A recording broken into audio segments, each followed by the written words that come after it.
Et bonjour à tous, j'espère que vous allez bien et bienvenue à ceux qui nous rejoignent.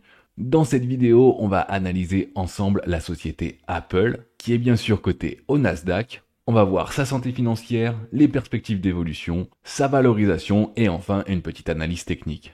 Alors si ça t'intéresse, on est tout de suite parti. Je pense que tout le monde connaît Apple, alors je ne vais pas représenter la société. Par contre, on va voir réellement ce que Apple vend. Quelles sont ses sources de revenus? On voit que Apple, 52%, c'est l'iPhone. Ensuite, on va voir les services que Apple vend, notamment tout ce qui est développé sur iOS, eh bien il faut payer par exemple. Il va y avoir les accessoires, les Mac et les iPads. Vous voyez qu'il n'y a pas énormément de choses, ils restent focus sur ce qu'ils savent faire. Ils font d'ailleurs des nouveaux tests qui ne fonctionnent pas forcément. Je pense par exemple au casque VR. Et ensuite, où est-ce qu'ils vendent ça? Eh bien, 36% aux États-Unis seulement, 24,5% en Europe, 19% en Chine. C'est d'ailleurs pour ça que récemment ça avait ralenti un petit peu, puisque en Chine, il y avait eu une baisse de vente des iPhones. Ensuite, un peu moins de 8% dans le reste de l'Asie-Pacifique et Japon et le reste de l'Amérique, 6,3% pour chacun. Maintenant que vous voyez ça, comment l'entreprise va-t-elle? Quelle est sa santé financière? On va regarder comme à chaque fois la structure du capital, sa santé financière avec sa dette, la croissance, la rentabilité et ensuite le nombre d'actions, le return on equity, ce qui nous intéresse, nous, pour les actionnaires, qu'est-ce qu'ils font de notre argent? On voit ça. On commence avec la structure du capital. Vous voyez que, eh bien, c'est quasiment financé à 100% avec les actions, d'accord? Et on voit également qu'elle a beaucoup de liquidités parce qu'elle a 67 milliards de disponibles. D'ailleurs, au niveau de sa santé financière, regardez la part de dette par rapport à sa part de free cash flow et ses liquidités, eh bien, c'est quasiment nul. Si elle voudrait, elle pourrait quasiment rembourser sa dette avec le free cash flow qu'elle génère. Et nous, c'est ce qu'on va vouloir. On va chercher une entreprise qui génère beaucoup de free cash flow et qui a des liquidités, qui a une bonne santé financière. Donc c'est un très bon point. J'en profite pour vous rappeler que je ne suis pas conseiller financier. Cette vidéo est seulement le fruit de mes recherches sur cette société. Ensuite, au niveau de la croissance et de la rentabilité, regardez cette marge nette incroyable qui est à plus de 25%.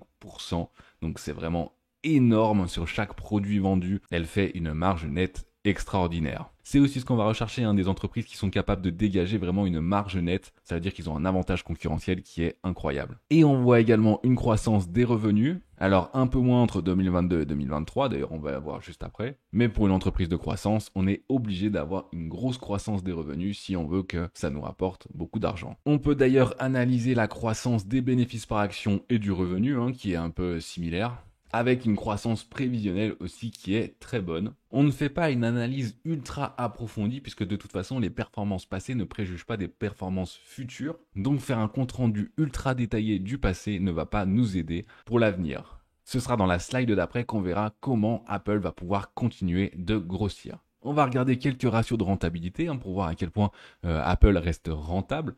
Comme je vous ai dit, on a la marge nette qui est à 26%, c'est incroyable. Et ça fait 8 ans que sa marge est supérieure à 20%. En fait, ça fait bien plus que ça, mais je veux dire, sur les dernières années, malgré la concurrence, elle arrive à garder une marge qui est très forte. Elle a un pricing power énorme, elle peut augmenter ses prix en gardant le même nombre de clients, donc ça c'est très bien. Et regardez le rendement sur capitaux propres, donc le rendement de chaque capitaux investi qui est à plus de 147%. C'est ce qu'on appelle également le return of equity. Chaque dollar investi lui rapporte 1,47 $, c'est énorme. Alors pourquoi c'est aussi élevé? On va aller voir également le nombre d'actions en circulation. Regardez, ça diminue chaque année, donc c'est une très bonne chose, puisque Apple rachète des actions, d'accord? Ce qui va faire d'ailleurs augmenter le prix de la société, donc c'est très bon pour les actionnaires. En conclusion, pour la santé financière d'Apple, c'est excellent, Bon, c'est pas forcément une surprise. Apple, c'est une montagne de cash avec une très bonne gestion depuis des années. Donc au niveau de la santé financière, évidemment, c'est oui, oui, oui. Ça m'intéresse. Ensuite, au niveau des vecteurs de croissance, qu'est-ce qu'il va y avoir? Pour ça, je me base sur les 5 possibilités de croissance des revenus pour une entreprise d'après Peter Lynch. Il n'y en a pas plus, ou en tout cas pas des simples, d'accord?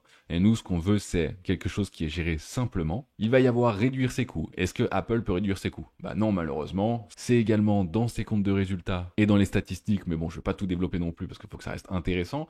Donc non, elle peut pas réduire ses coûts. D'ailleurs, les coûts, ils augmentent et même assez fortement. Donc ça, c'est le seul vecteur qu'elle va pas pouvoir avoir. Par contre, est-ce qu'elle va avoir un pricing power? Est-ce qu'elle va pouvoir augmenter ses prix? Eh bien, vous le savez autant que moi, Bien sûr qu'elle va pouvoir augmenter ses prix, et même d'ailleurs assez drastiquement. D'ailleurs, pour la réduction des coûts, je reviens juste dessus, on aurait pu dire qu'elle peut réduire ses coûts parce que maintenant elle fait plus appel à Intel pour faire ses puces. C'est fait en interne, mais pour le moment en tout cas ça ne fait pas réduire ses coûts. Après, pour les prix, vous avez vu l'évolution des prix d'un iPhone ou alors d'un Mac, d'accord? Bon, bah j'ai pas besoin d'argumenter plus que ça. Conquérir de nouveaux marchés. Eh bien là oui, hein. Et d'ailleurs pour moi ça va être vraiment la croissance principale des prochaines années, ça va être l'intelligence artificielle. Apple va nous sortir des choses incroyables à mon avis, de toute façon c'est un trust, vous avez vu c'est une montagne de cash, donc elle va racheter des entreprises qui vont fonctionner pour intégrer des services d'IA, soit dans ses propres produits, soit en lançant une nouvelle gamme de produits comme ils savent très bien faire, en facilitant, en mettant une ergonomie de fou. Et d'ailleurs on n'en a encore pas trop entendu parler d'intelligence artificielle avec Apple, ce qui est encore une meilleure chose puisque ce n'est pas trop intégré dans les prix des actions. Alors pour les nouveaux marchés, c'est un grand oui évidemment. Ensuite, augmenter les volumes de l'existant, oui également, c'était dans les chiffres. Apple augmente encore le nombre de ventes. Il y a les pays émergents qui ont de plus en plus d'argent, qui sont également victimes de l'American Way of Life, donc ils veulent également un iPhone pour faire partie de la communauté. Donc Apple peut augmenter les volumes, mais c'est pas franchement le vecteur de croissance qui est le plus important, hein. En même temps, vu le prix des appareils, c'est normal que les volumes n'augmentent pas beaucoup. Et ensuite redresser ou vendre une filiale non rentable, donc ça également c'est oui, puisque Apple, il faut le savoir, teste quand même pas mal de nouveaux produits. Il était présent pour le métavers avec le casque de réalité virtuelle, il travaille encore pas mal sur justement ces lunettes VR et tout ça, mais pour l'instant c'est un flop, ça a coûté beaucoup d'argent et ce n'était pas rentable du tout. Mais ce sont des gros trusts qui n'ont aucun problème à virer des salariés. On n'est pas en France, c'est facile, ils le font rapidement. C'est pas bien pour les humains, mais c'est bon pour l'entreprise. Alors vous voyez qu'il y a quand même 4 possibilités de croissance sur 5, ce qui est quand même une très bonne chose. Pour le futur, évidemment. Et combien ça coûte aujourd'hui? Même si en réalité, les valeurs de croissance, c'est très difficile de donner un prix, puisque de toute façon on investit pour le long terme, et que justement, avec la croissance, il y a forcément des valorisations qui sont très élevées. Bon, je commence par la conclusion. Aujourd'hui, elle a un prix très élevé par rapport à sa croissance. Ça, c'est le Price Earning to Growth, d'accord? Donc, c'est le PER, mais ramené avec une estimation de sa croissance et de sa croissance actuelle. Quand c'est en dessous de 1, c'est bon. Et quand c'est au-dessus, c'est pas bon. Donc pour l'instant, vous voyez que rien qu'en regardant ça, c'est déjà très élevé. Mais évidemment, pour le long terme, ça ne change pas grand-chose. Et comme je vous l'ai dit, c'est l'ensemble de l'entreprise qui va nous intéresser, pas seulement un indicateur.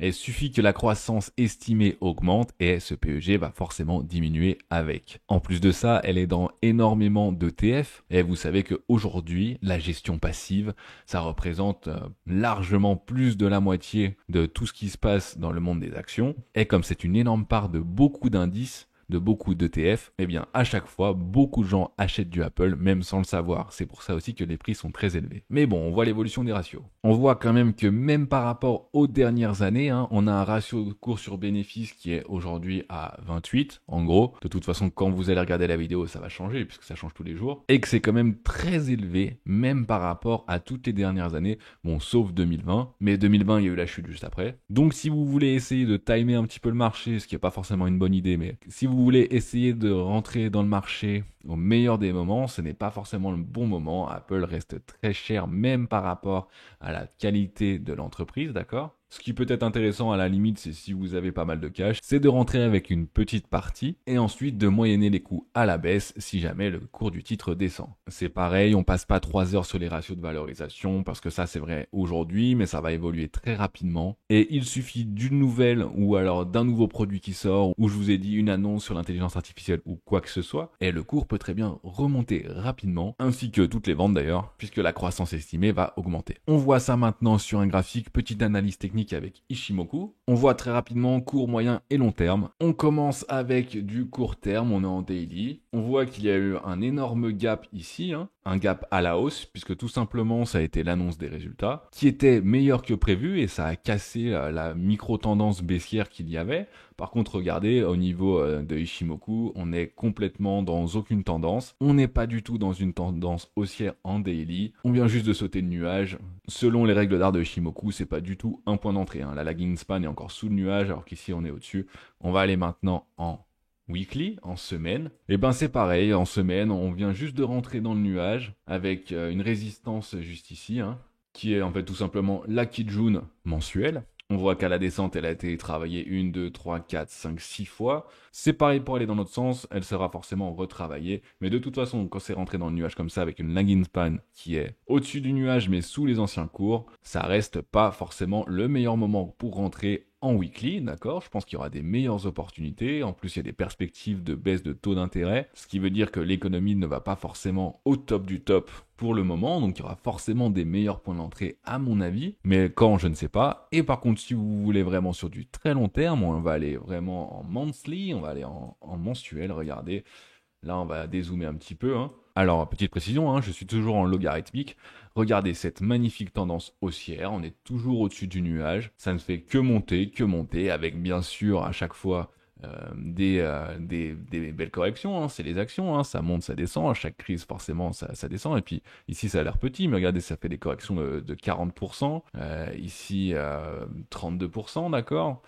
Même le Covid, ça paraît tout petit sur mon schéma, surtout qu'on est en logarithmique, mais 38%. Mais par contre, à l'inverse, dans l'autre sens, regardez si je prends par exemple, bon, bah, le haut, imaginons juste avant 2012, là, juste avant une belle chute de 40%, et qu'on arrive aujourd'hui, eh ben on a quand même un gain de 761%. Donc, est-ce que c'est négligeable? Non. Ça reste une excellente entreprise. Et peu importe que vous ayez investi ici ou alors justement au meilleur des moments, donc ce qui n'aurait jamais été le cas, là vous auriez fait un 1600%. Mais dans les deux cas, vous auriez été en excellent bénéfice. Hein. D'ailleurs, dans un portefeuille, on n'achète jamais toute la valeur en une seule fois. Si c'est possible, évidemment, puisque forcément les actions sont de plus en plus chères.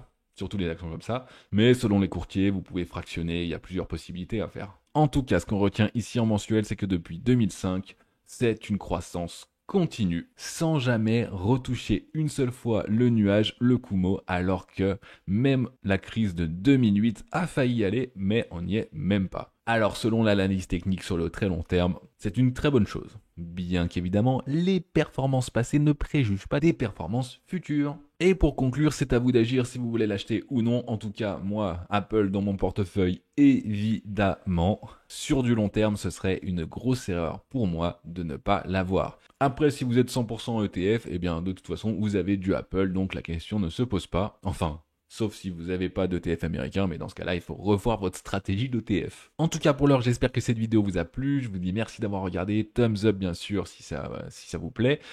Allez vous abonner si ce n'est pas encore fait. On va analyser pas mal d'entreprises, pas mal de sociétés, donc ça peut être bénéfique pour vous. En tout cas, moi je vous dis merci d'avoir regardé. À très vite pour une prochaine vidéo et à plus!